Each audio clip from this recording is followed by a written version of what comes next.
I was contemplating what was the best thing to speak tonight and what kind of a message. And I'm so amazed that so many of you talked about the word love. And I wanted to talk to all about you about love and success. What an interesting conversation and thoughts about love and success. Think about all of you have worked in jobs that you have despised, disliked, thought it was terrible, angry, upset, picked on, judged, and you became angry and more upset. And what happened was, after a while, either got fired, laid off, which is the same thing, or maybe you quit. Out here they have Boeing, and Boeing doesn't fire you. You're surplused. Isn't that great? You're surplused. So you could be 25 years old and you're surplused. More or less you would think that of an older person. But everything that changes in your life is for a reason. And let's look at whatever you do that you love that you do, that is fun. There are people that do needlepoint. And I don't remember it was Rosie Greer, the football player, did needlepoint, or he did knitting. Big, huge, 350-pound football player. But he just loved to do it, and people would make a little fun of him. But he thought it was great and enjoyed it. So think about your life. How do you become more successful in your life? And the more successful you are is, do you love what you're doing? Do you love your job? Do you love your relationships? Do you love your children? Think about that. There are times with your children you get so aggravated, you get really angry and upset. And I remember one time my daughter Heidi was playing in the backyard. I think she was 4 years old. And we had a black lab named Tanya. And my son was 5.5 or 6, and we were doing some work around the house. And Heidi was being a pain in the neck. And my ex-wife went, "Heidi, get lost." Well, about 20 minutes later, we couldn't find Heidi. And it's like, where's Heidi? We went looking all around. And so finally I said, "Tanya, go find Heidi." And she took off, and we followed her.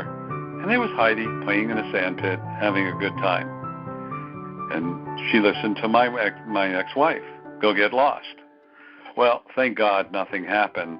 And thank God that, Tanya was able to find my daughter Heidi.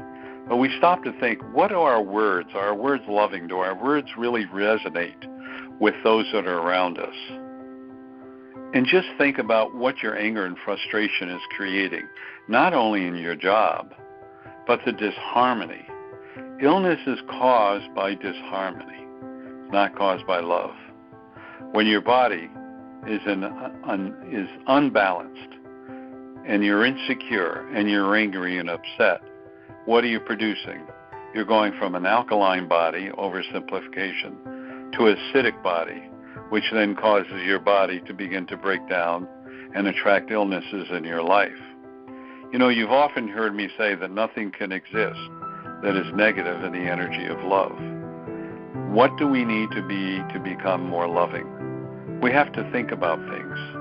And thinking about things, we have to act and not react. When we react, our button is pushed, we get screaming, yelling, angry, upset. It's the fight or flight syndrome. On the other hand, if we act, we think about loving thoughts. Now, I will tell you that, I've been around lots of negative people, and I have displayed compassion and love. And, they would try to con me, but I would look at them on the inner plane, which is the spiritual plane. And when I would be sending out the love energy, they'd be laughing, going, gotcha, I'm going to take advantage of you. And they're really laughing. I could see it at their soul level, their negative level. On the human exterior, they look serious. But I also realized that as a true source had taught me eons ago, that when you're in a loving vibration and energy, this is important, that negativity cannot exist around you very long.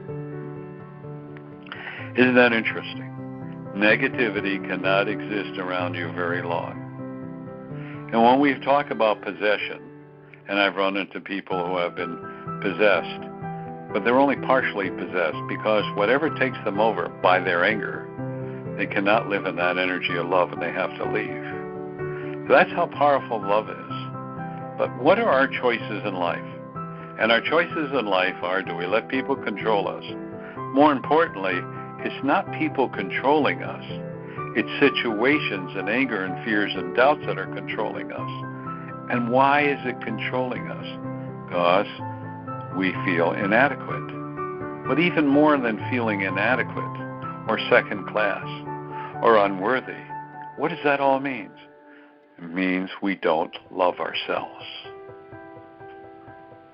If you stop to think and remember you were conceived in and out of love, by love and of love, and that your creation is an aspect of the true source, which is love, why is it we as human beings reject the energy of love? And why do we let everything control and manipulate us that is not positive? And why do we have to look at everything as being positive and pleasant in our life? And if it isn't, we get angry and upset. The truth is that your soul loves you so much, and your human embodiment, that it will bring situations to make your change.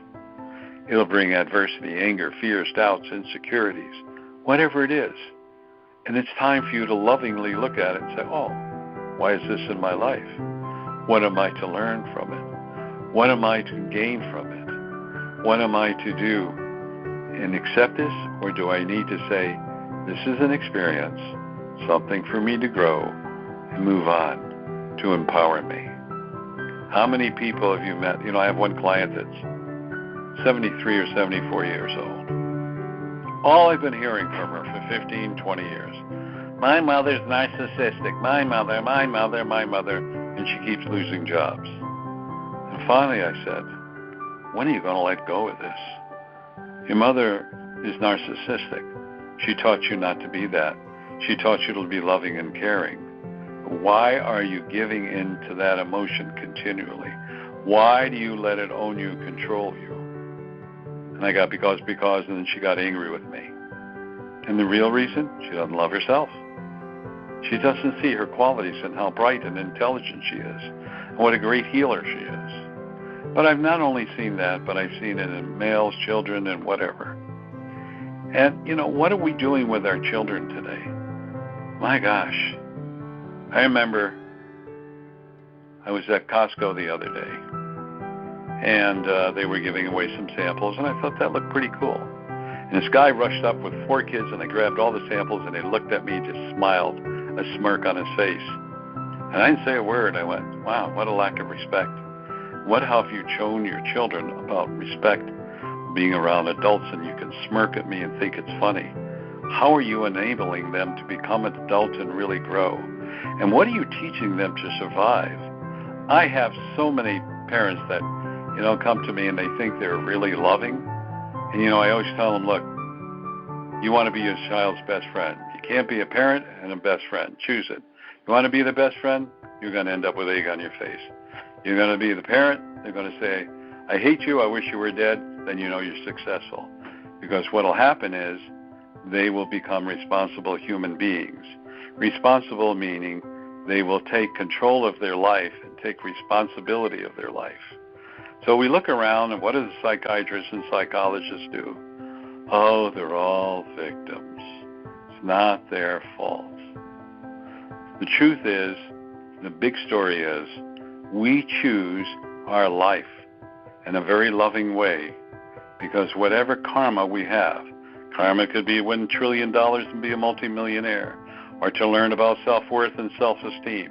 Whatever it is, that's what we chose to empower ourselves, that perhaps we didn't learn from a past life. So everything in your life that is challenging is to empower you to bring about self-worth, self-esteem, but most importantly, self-love. On a spiritual basis, we have a wonderful saying. If a person's angry and upset, you send them loving. And the other thing is you love them from a distance. It's kind of humorous, but you love them from a distance. You can't change anybody that doesn't want to be changed. And the reason they don't want to change is because they don't love and respect themselves. Because love coincides with respect. Respect coincides with honoring and appreciation of who and what you are. Many times people oogle, oh my God, they're a multimillionaire, they're a trillionaire. Oh, I want to be like this. Oh, they got a $2 million, $10 million home. Oh, I got to worship them. You know, they're fulfilling their dream because they love themselves to some extent. Or perhaps they're trying to impress other people, which means they're totally insecure about themselves. But the truth is, whatever you desire to accomplish in your life, whether it's work, relationships, or your job, you have to approach it from a very loving nature. When you're manifesting something that you desire in your life, whether it's relationships or prosperity or happiness, approach it from a loving aspect, and then the magic will flow in your life. In this coming week, all of you are going to feel the energy of learning, I got to change and love myself, because that's a gift from the true source that all of you will experience. And remember, look in the mirror every night and say every time, 3 times, I am unlimited, I am unlimited, I am unlimited.